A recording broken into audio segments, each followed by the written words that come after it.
Hey folks, we're out here with another video for you for Iratus Lord of the Dead. Today we are talking about patch 17611, which came out today. Some big changes to minions, as well as some new skins that we're not going to go through. Some changes to the difficulty. Good Always Wins is unlocked when you complete the tutorial now. And some extra save options for those of you that save and load. But I think most of you guys are here to probably talk about the balance changes to the minions. So the first one we're going to talk about is the skeleton. So the skeleton, a little bit underpowered, so definitely needed a buff, and I think it got one. I'm not sure it's the buff it needed. I think what the skeleton really needed was some self-heal, but he didn't get that. What he did get is he got this new guard ability, which is new to our units anyway. The opposing units always had a guard ability, but we never really had one except for the Black Widow. We found this one was quite good. The Spider Cocoon would protect the position 1 behind the Black Widow. So if you're in position 1, it would protect position 2. If you're in position 2, it would protect position 3. Well, now we've got the skeleton, and the skeleton's got this redirect that has a 100% chance to redirect any attack that targets the marked minion to itself. So you're going to be able to protect any kind of unit that's badly hurt, or just, use this for tanking. Gaining 14 armor and 14 resistance is not insignificant. I think that without a self-heal, the skeleton probably can't be your primary tank, especially not on higher difficulties, but this is quite good. I think that if you're able to throw this out on just like a minion that, as an emergency, your backliner is about to die, instead of attacking, I'm going to do this, maybe from position 2.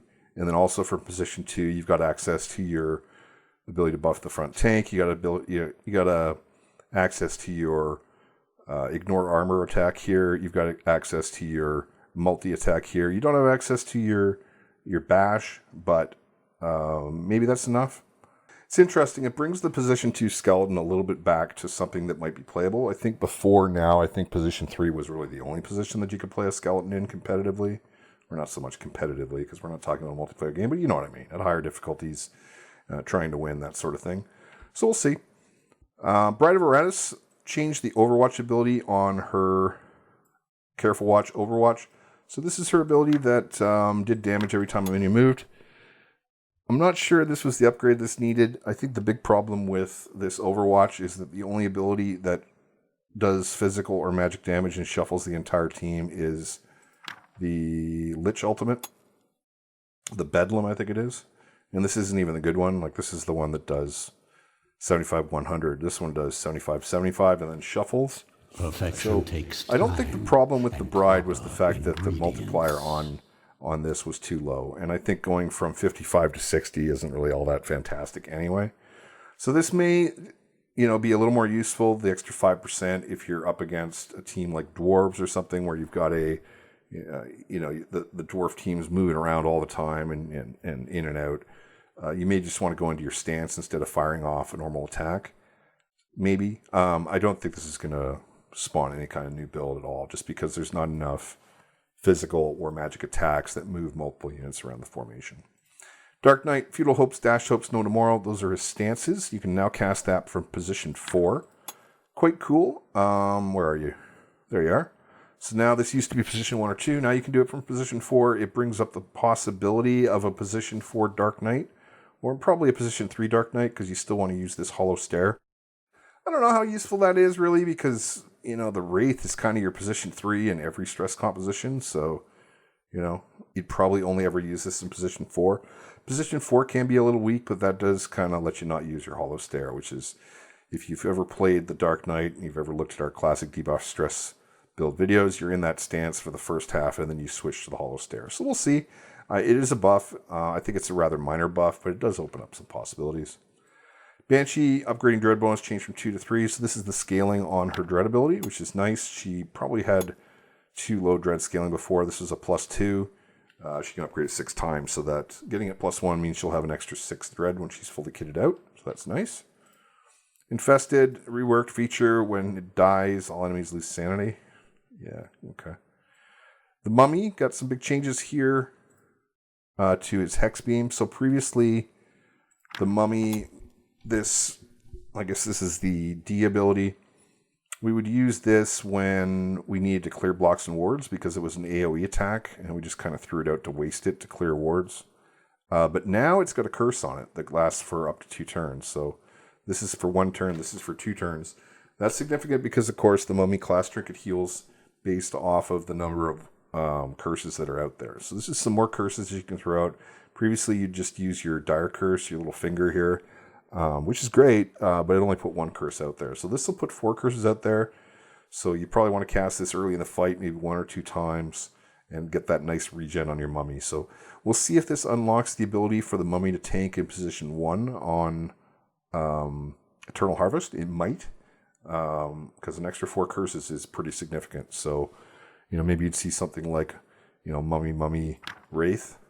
It's where they're all cursing.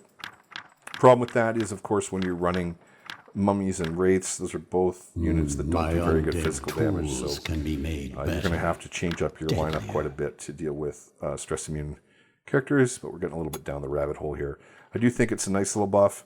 I think overall it's a stronger ability too, just without the fact that it puts out curses, just because it did a small amount of damage to the entire team, and now having, it's just going to have a better multiplier over the 2 turns. So that's great. Hex Spear damage changed from 45 to 35. So yeah, if you look at it, yeah, it went from 45 to 35, but you're getting an extra turn with 25. So, that's an extra, 15% damage? So that's good. So I think the Mummy got a nice little buff. The Lich, some interesting stuff happened here. She got some buffs on her sacrifice ability. I'm not sure how really great this is. I've never seen an Eternal Harvest run from anybody using the Lich sacrifice, so your mileage will vary. But now it doesn't spend an action, so I guess that's good. Free actions are great. But it's also got this new immediately resets cooldowns on Iratus' talents. So what that is basically you can cast 2 spells in a turn. There's other units that got this ability. I don't think this is the one that we're looking for, just because it requires you to kill an ally, and that's kind of an expensive cost. But I think that new ability is good. It kind of shuffled around the numbers on the heal. I'm not really too worried about that, because I don't think anybody really uses that. Did get a nice little buff on the ultimate, though. So 55 to 35 Wrath on the ultimate. So this is significant, especially in the earlier game, because getting that 55 Wrath to cast your Armageddon when you want to cast this on first turn for the most impact can be a little bit difficult, and it requires you going into your graveyard and upgrading the Abode of Wrath maybe a little bit sooner than you would like to, because you kind of like to upgrade your scaling ones first and then come in and get the Abode of Wrath. So this was kind of forcing people to get Wrath early and dropping down 20 points cost on your ultimate.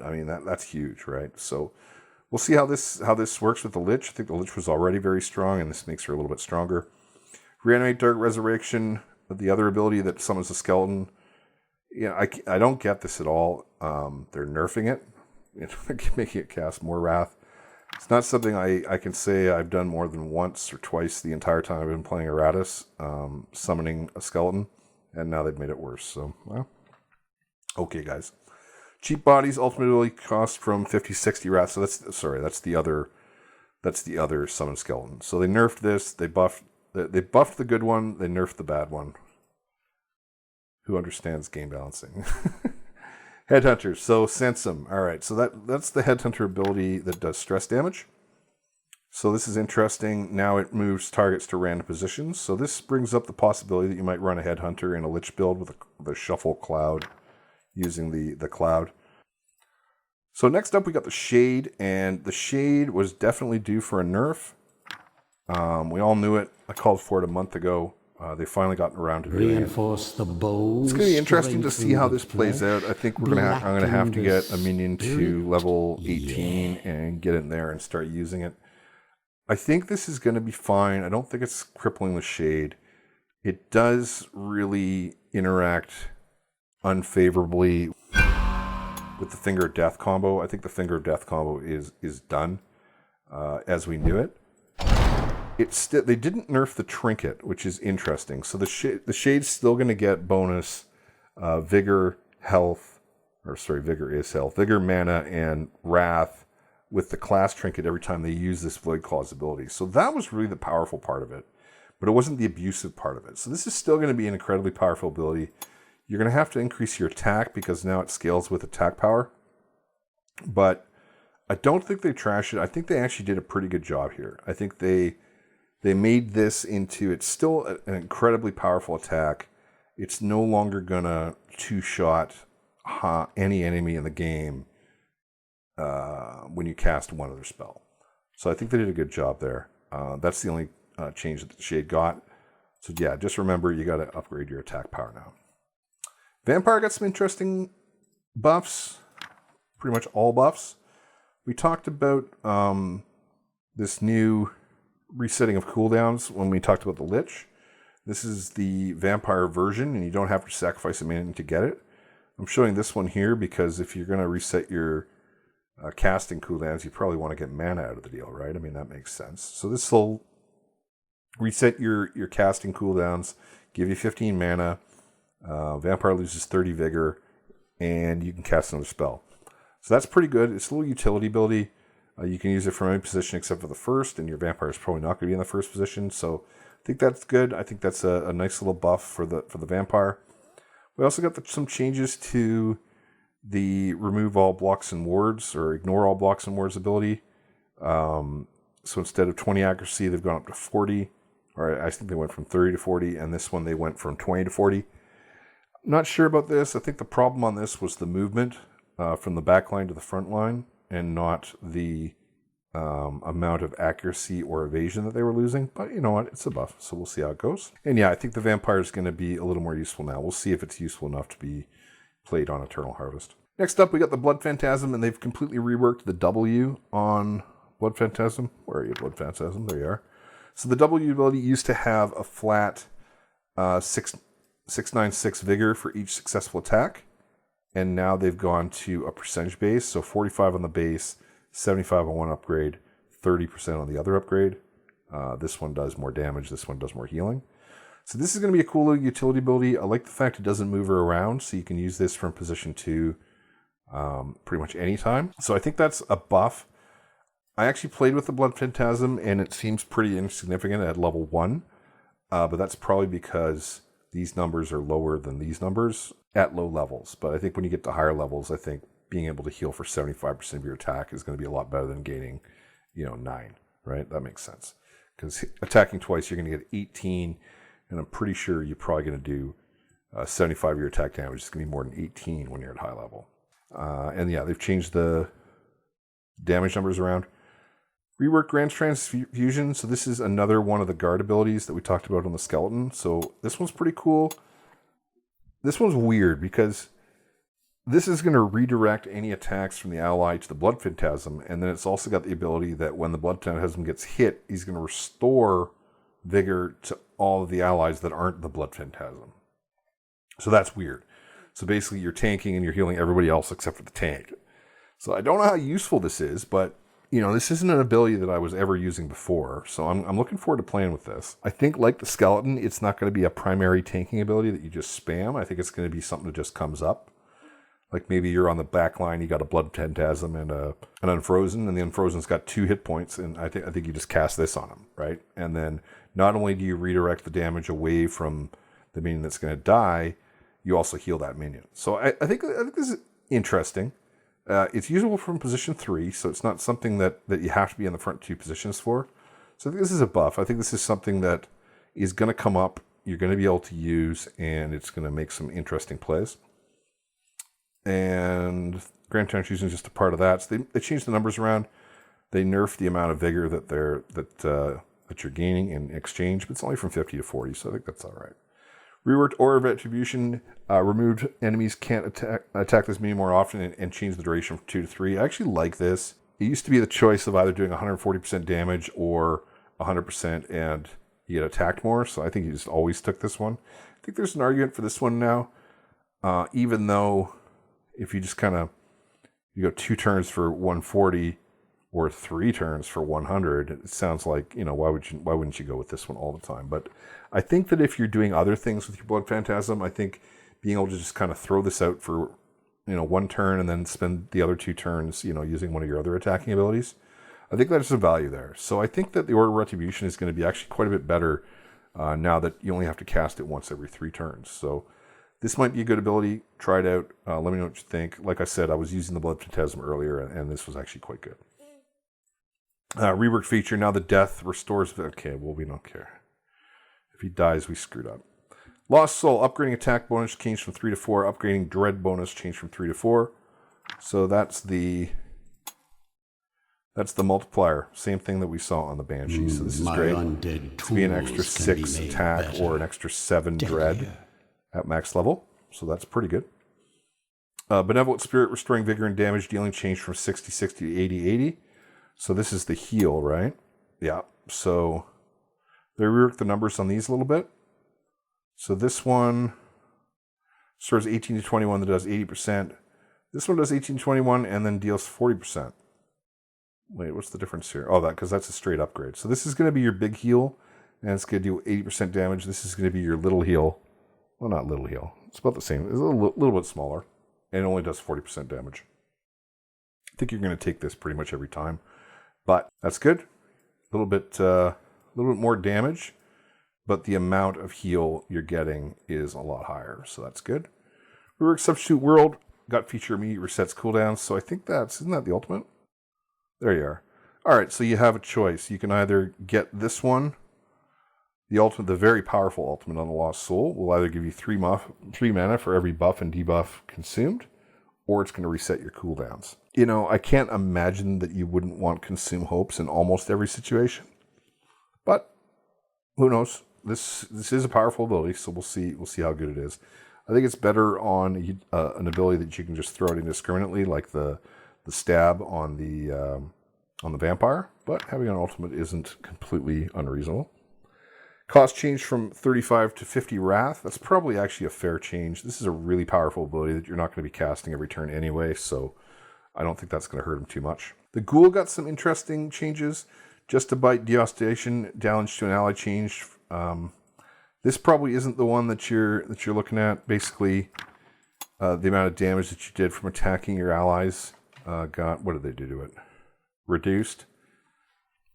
Wasn't really using this ever before, and I don't really think I'd use it now, so whatever. It's the reworked lunch breaks and all this upgrade, which is the good one. So before, the feature was enemies killed by this attack don't leave parts. So that was annoying, right? You got this ultimate, you're going to kill something, and now it doesn't leave parts. Like, I want my parts. So they got rid of that, so that's great, because I think that was a big disincentive against using this. And they changed the numbers slightly downward for being able to use it. So I think this is still good.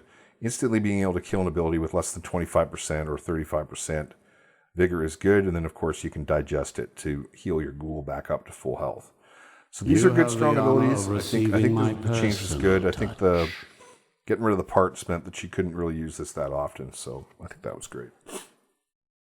All right, big nerfs to spells. Battle Eternal. This one hurts. If you ever heard my videos before, you definitely have heard me say, yeah, straight down the artery, grab Battle Eternal. Well, that might not be the case anymore. All units recover 50 vigor. For most units, that's not going to matter, but something like a Bone Golem. You look at my Bone Golems late game, they're going to have 250, 300 hit points, right? And going even at level 1, that's only a 33% heal. That's a huge nerf to Battle Eternal. But they changed the cost decrease from 0.4 for every 1 to 1%. So it's going to be cheaper. And they changed the flat cost from 100 to 85. So it's no longer a huge full heal. It's a medium-sized partial heal that's cheaper. But this is just a massive nerf. Probably well-deserved. I can't complain about something that I've used in almost every run. I haven't cast this yet, so I can't tell you how it feels, but I think that Battle Eternal is no longer going to be the 100% first big spell that you go for every game. Next, Finger of Death, another huge nerf. They definitely singled out the 2 best spells in the game. There's no question that these were the 2 best. This one was cost decreased by 0.4 for every one spell power, and now it's damage increased for every 1 spell power. So that's big. The big thing about Finger of Death is that because it cost 70 and they had a mana spell power decrease, is what would happen is that You use it to get the 50% damage. You do the other 50% damage with your shade, and then the shade would gain back all the mana that you spent to cast it because you had high spell power and you had a reduction. So now instead of getting a reduction on the spell power, it's going to do more damage, which you don't care about because you're probably going to be able to gimp it with the shade. And also, when it does more damage, it means that your shade is doing less damage, which means that your shade trinket, when you use your Gloom Claws, is regenerating less health, mana, and whatever the third one is, Wrath. So big nerf to Finger of Death. This is huge. I think this kills the abuse. I think you're still going to be able to Finger of Death and then Gloomclaw. I think it's still going to be able to do a lot of damage. I don't know if it's going to be able to one-shot the biggest enemies, though. So that's probably a good thing. Ascended Magister, so that's the second form of the last boss. Third ability can be casted from one position. I don't actually know which one the third ability is. Let's get our Hanomorium. Let's take a look at the Ascended Magister. What is the third ability? Stance for one turn. At the end of this turn, deals damage to all minions equal to Iratus' Wrath. Oh, so this was the really annoying one. Alright, so they made Ascended Magister harder. So that's the thing. And feature buff from allies' death changed from 10-10-10 to 5-10-15 depending on the difficulty level. So that's big. So now it's, instead of getting 30% extra damage at on Eternal Harvest, it'll be 45% damage. So that's big. Yeah. An extra 15% damage isn't great. Monster Slayer. First ability now additionally recovers sanity. Are you kidding me? You're buffing the Monster Slayer? Which one's this? Restores vigor and sanity equal to 100% damage. This is just egregious. This guy's already overtuned, and you're buffing him. Guys, come on. Don't do this to me. All enemies. Enemy stats slightly increased on floors 4 and 5 on all difficulty levels. Enemy stats have been globally adjusted for Eternal Harvest. The difficulty raises more smoothly with game progress. We'll see how they do on this. I think this is probably a good idea to upgrade the 4 and 5 floors, because I think once you got past 3rd floor, this game was pretty much cruise control. Most of the difficulty was on the Dwarf level and the Elf level, and I think once you got into the other stuff, the difficulty dropped off. So there you have it, guys. Patch 1.76.11. Give it a play. Let me know down in the comments what you think, because now you've heard what I think. Guys, thanks so much for watching. Don't forget to hit that like and subscribe.